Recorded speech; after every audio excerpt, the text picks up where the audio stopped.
On our survey, we asked, what do you love and what do you hate about our website? On the positive side, quite a few people thought it was user-friendly, informative, they liked the custom wheel set builders, lots of choices, prices were good. But let's check out the negative feedback. What do we need to do to improve? The number one negative feedback was that a new browser tab opens when you click on a product. So that is something we've heard of before this and something we are addressing. So definitely look for that improvement to roll through shortly. Quite a few people said there's actually too many options and also the filters or poor navigation. We have improved that quite a bit. So when you go on the shopping pages, on the left side, you have to click either rim or wheel set first in order to get the rest of the filters to load. We did recently add an internal width filter as well. So if you use those filters, you really can tone down things pretty good and narrow it down to something more palatable. The other thing we're doing to address this is we're going to introduce a quick buy option. Right now, when you go onto the wheel set pages, there are quite a few clicks needed to get a product into your cart. That's because we do custom wheels, so you can choose your spokes and your nipples and hole counts, all kinds of options. But that's just overwhelming for some people. So what we're going to do is take the most popular options and condense it into a quick buy option. So less colors, less choices. Probably take a few more months, but we hope to have that out in the springtime. I know that some people get frustrated by the custom wheel builder because it uses conditional logic. So if you choose center lock, for example, we may only have center lock in a certain hole count.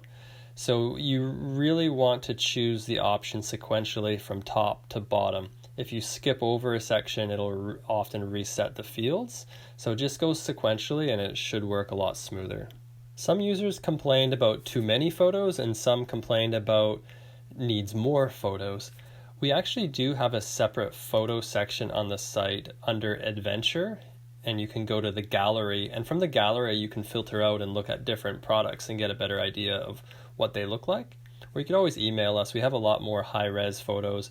We try to keep the website reasonably fast, so some of the photos are not super high resolution. The other thing we're trying to do to improve the customer experience is just get more involved. So we're trying to release a lot more news articles. So if you go to Adventure tab again, under the news section, you'll find hopefully some relevant articles for you guys.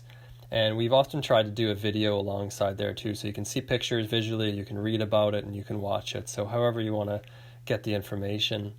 We've also done a storytelling section, which has been pretty successful. A lot of people have wanted to get involved with that, and we give them a small reward for helping us out with these articles. Overall, they've been really, really good. There's some pretty cool stories and photos, and it's really cool to see how our wheels are all over the world and all the different types of riders there are out there. Some users have said there's hidden pricing on the website. We have tried to address that. If you look at a wheel set page, for example, as you click through the pricing, the total will display at the bottom of the site. And even on some of the individual items like valve stem, for example, if you choose add valve stem, it'll show you the price that you're adding. Once you've added all the options, it'll come to a summary screen, and at the bottom it'll show you a service fee section. So this area will show you the cost to transfer the product to the warehouse and the cost for wheel building at the warehouse. Once you add it to your cart, you can click View Cart, and then if you hit the Next button, you will be able to choose the payment method. You can just, with one click, choose the payment method, and then under Delivery Address, just hit the Agree button if you want to get a quick quote. You can change your country and hit Next. Then you will come to the shipping area and it will give you some shipping options there, and you will be able to see your final total. And then on the right side of the screen, there's an FAQ, which should answer most of your common questions here. Thank you to the hundreds of people who've given us some good feedback, some constructive feedback. We definitely have a lot to learn and a lot more to work on. So I appreciate if you guys want to leave some more comments for us. We do read them and take notice, and we will keep working to improve Light Bicycle.